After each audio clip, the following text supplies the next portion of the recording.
I'll take a short break. When I return, you will meet my guest, a senator from Onyebonyi North Senatorial District. Stay with us, we'll be right back.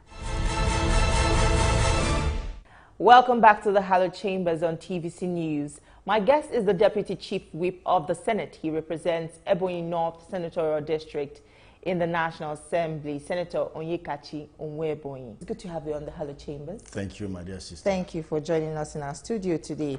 Let's begin with the security situation in the country. Of course, you know, it has become an alarming situation and even very worrisome for lawmakers in the Senate. We've seen, several times, several motions come up on the floor of the Senate and, senators expressing, their displeasure with the current situation on ground. Can you express the concerns by lawmakers and, what the solution, these resolutions, so that Nigerians can better understand? Well, thank you so much. First and foremost, I want to commend the establishment for this opportunity. For me to air my view on some of these burning national issues, particularly as it relates to the security of the nation. It goes without saying that that is one of the major problems we're facing today in Nigeria. And as a parliament, being the Senate, we are seriously concerned with what is happening. In the North, almost on a daily basis, we are recording cases of kidnap. And in the East, of course, the IPOB is terrorizing the entire place.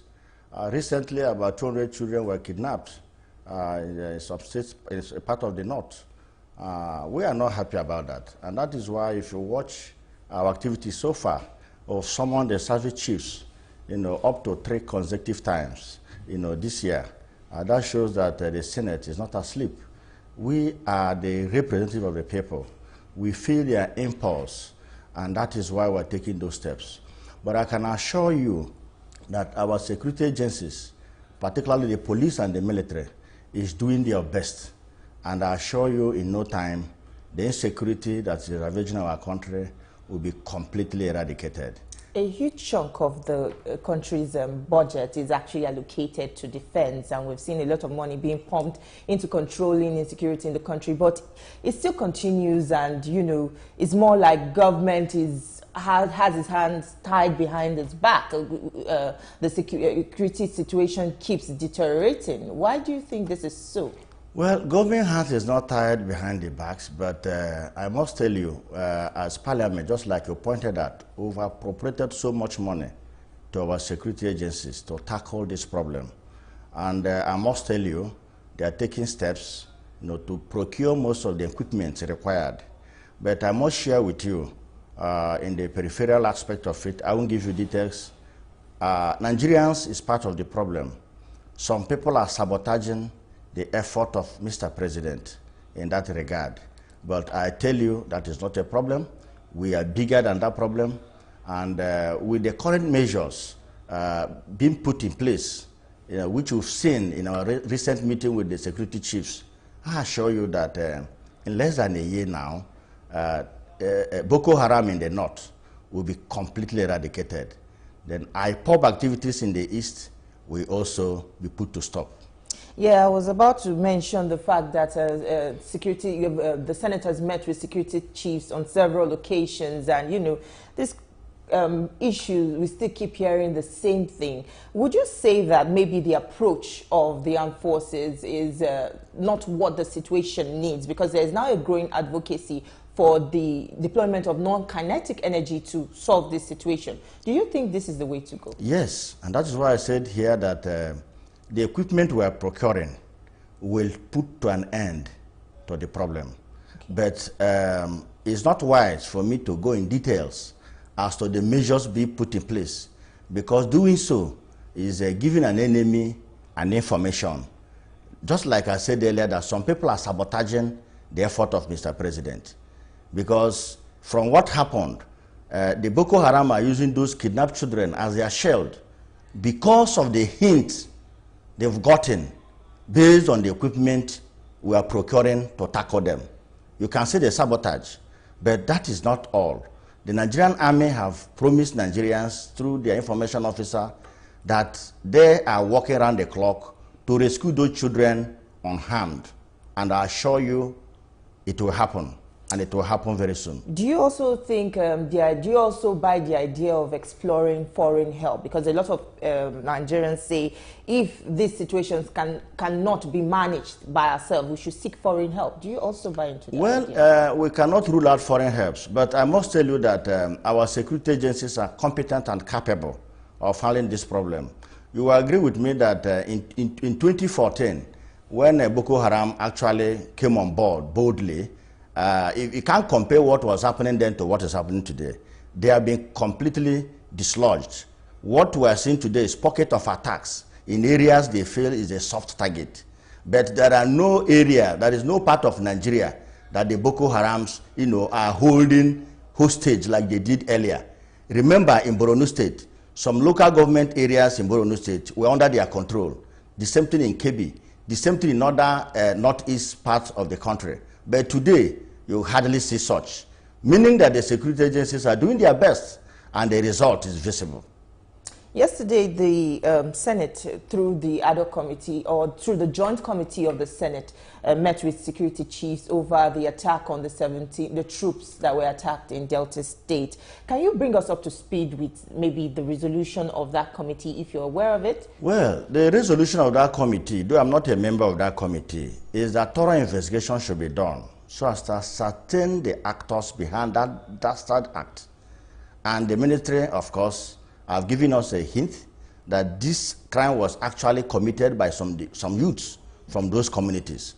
And I want to tell you, they will not go scot-free. But sort of like a slip from the president of the Senate when he said that he doesn't feel that people that committed this crime was from that region. Mr. President never said so.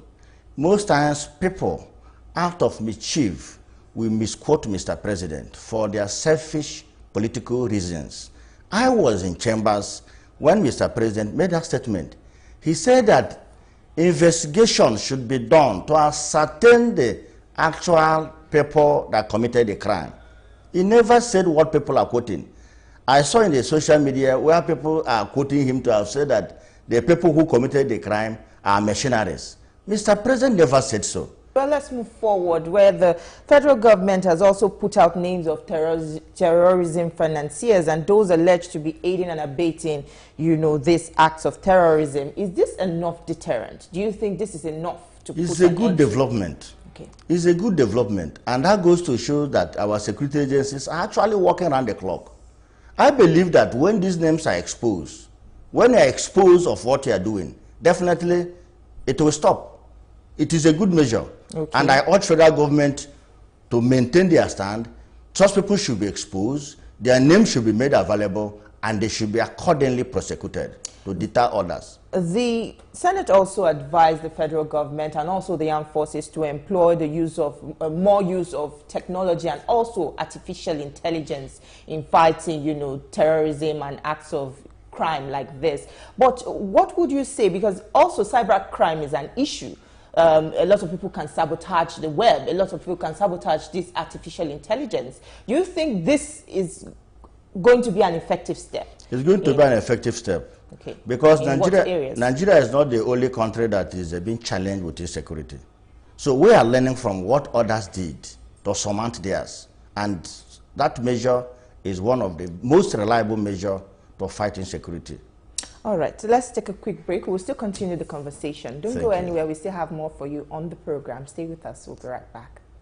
The National Assembly is a busy place. As the bastion of democracy, it is a place where bills are presented, motions debated, laws made, and the yearnings of the people are laid bare. Come with us as we take you through the workings of the National Assembly. We take you through plenary, committee meetings, and probes, all to ensure smooth working of the democratic process.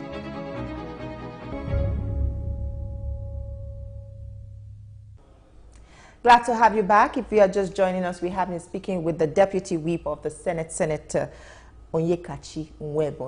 Thank you for staying with us on the program. Thank you, my sister. So we understand that the Senate is currently considering the ways and means advances given by the CBN to the federal government, probing that allegation. And also the other committee has made some findings so far. Can you bring us up to speed with those findings and how far-reaching are they?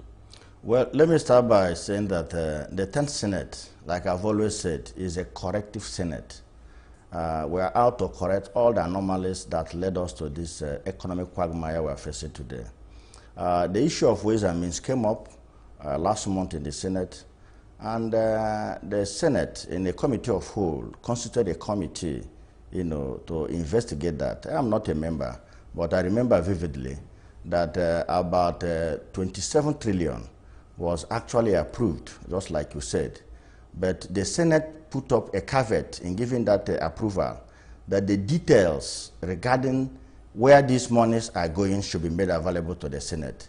I must tell you, my dear sister, and to Nigerians, those details are yet to be provided, meaning that the approval of the National Assembly was a conditional approval. And that is to say that up to now, we still expect the past administration to tell us where these monies have gone. Because if these monies were spent in actually solving our problems, we're supposed to feel the impact. But doesn't that also indict the National Assembly, who has the primary function of oversight on the executive? This probing of the ways and means is part of our work. That is why we are calling for it. It's not you that called for it. It's the parliament, showing that our eyes is on the ball. We gave the approval, conditional approval, that the details should be made available before spending the money. But the executive then went ahead to spend the money without giving details to the parliament. And that is why the 10th Senate is asking questions on this. And we expect answers from the past administration. Because I must tell you, the problem we have in Nigeria is corruption. Nobody can deny that. As a parliamentarian, I cannot deny that. But how do we come out of it? And this is one of the ways to come out of it. If the investigation proved that the monies were not spent for the benefit of Nigerians, they will refund the money to the last kobo. They will refund the money to the last kobo because we need it to fund the budget. Okay. Let's move on now. Speaking of the budget, there's so much talk about this budget padding alleged by Senator Ningi, and Senator Ningi also failed to prove his claim when he was put to speak and defend his allegations. He was suspended for that and also given the opportunity to tender a written apology to the Senate. Sure. I want to ask if that the Senate has received that apology letter. Well, let me start with submitting, so that Nigerians will know that there is no form of budget padding as far as 2024 budgetary provisions is concerned.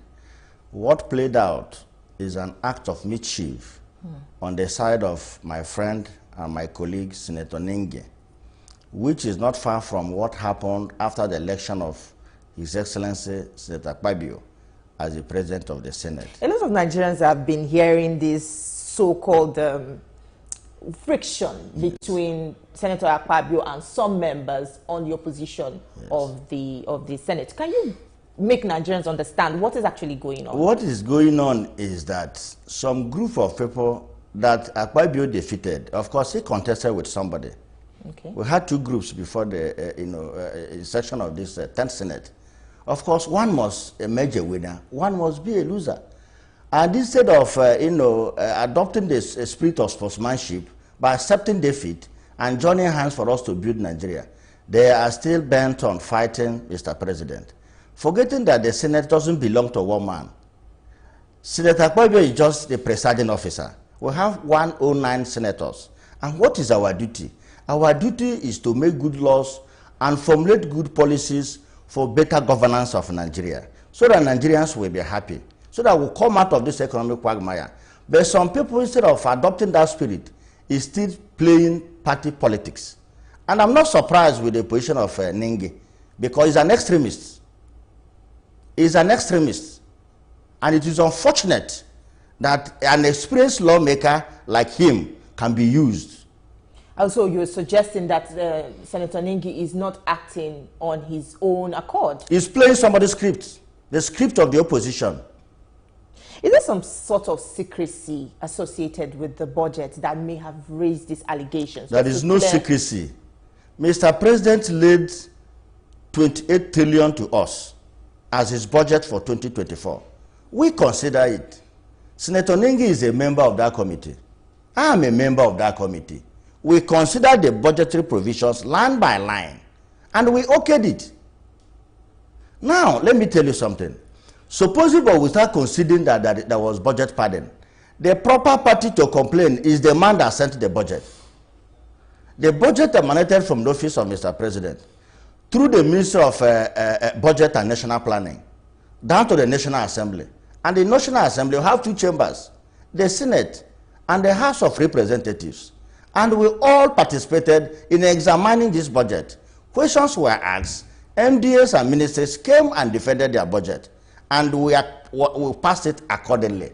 Is there something that we are not being informed about when it comes to this matter? Because initially, when you ask some senators about, the leadership style of President Godswill Akpabio, Senator Godswill Akpabio, they say it's okay, it's fine, but we still see some friction. What are we not Let me tell you something.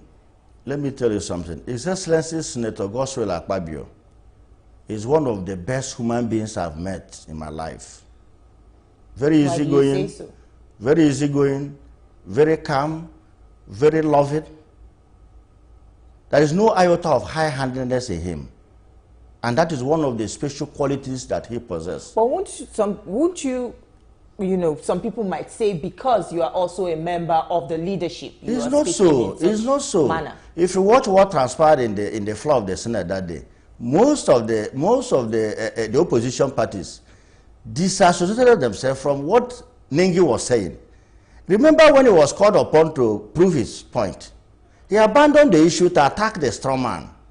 Instead of speaking to the allegation, he started asking that he doesn't know how many A's the Senate President has. He doesn't know the salary, the take-home of the Senate President. Was that part of his allegation? His allegation was that the budget was padded to the tune of 3 trillion. But when he was called upon to defend his allegation, because by law, he who asserts owns the burden of proof. And he was given almost 20 minutes to do that. But like I said, he abandoned the fact in issue to attack the strong man, which is the Senate President, being his target. Now, like I said earlier, National Assembly is made up of 2 chambers. He didn't say anything about the Speaker of the House of Representatives. He didn't say anything about the Minister of Budget. That raises another question. Why Akpabio? Is Akpabio the author of the budget? Is it Akpabio alone that passed the budget? That tells you that he's after one man, Godswill Akpabio, who is an innocent man. He is an innocent man, a true Nigerian who loves everybody. We also saw the outburst by the Senate leader where he says this could just be an agenda. The Senate leader said it all, and I adopt that submission here. All right. But it's unfortunate that a leader, an experienced lawmaker like Ningi, can bring himself down to ethnic and religious, nonsense. I call it nonsense because it's baseless. Although some of discrimination is taking us nowhere, we should come together as Nigerians and develop Nigeria. Nigeria first, before your religion, before your zone, before your ethnicity. Nigeria first. Let's put behind our religion. Let's put behind where we come from. Let's look at what the leaders are doing, not where they come from. And I believe that with time, we shall get there. Before I let you go, you recently embarked on an outreach in your constituency where you gave seedlings to, farmers to start up, their vocation in farming. Yes. How far-reaching is that? And do you think this will actually go a long way in solving the food security situation the country currently finds itself? Well, thank you so much. It goes without saying that agriculture is the next option for Nigeria if we actually want to revive our economy. Most times people pour blames on Mr. President and governors, forgetting that as citizens we have a role to play. Nigeria is blessed with fertile land and human resources. And agriculture before now was our major source of revenue. But due to act of laziness, we abandoned that. And that is why, as a lawmaker, I deemed it fit to provide those inputs to the farmers. And you remember, I'm giving this input in the month of March. What is my target? What is the motive?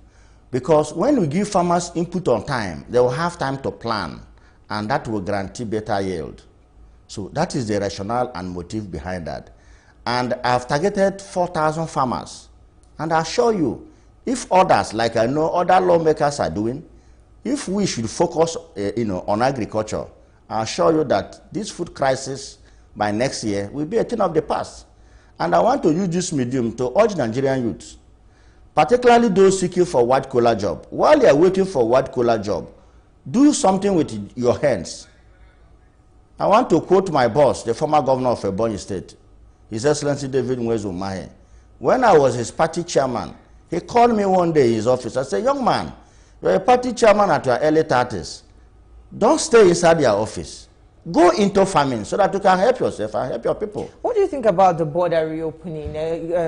President Tinubu just recently issued a directive, for those some confiscated goods to be released to their owners to be redistributed to the market. Do you think this would some way interfere, with the efforts to, produce what we eat? Well, you agree with me that some measures are taken to, address the immediate challenge. And I believe that this decision of Mr. President is one of those based on doctrine of necessity. You can see that there is food scarcity in the nation. You can't continue to close your door when you are hungry.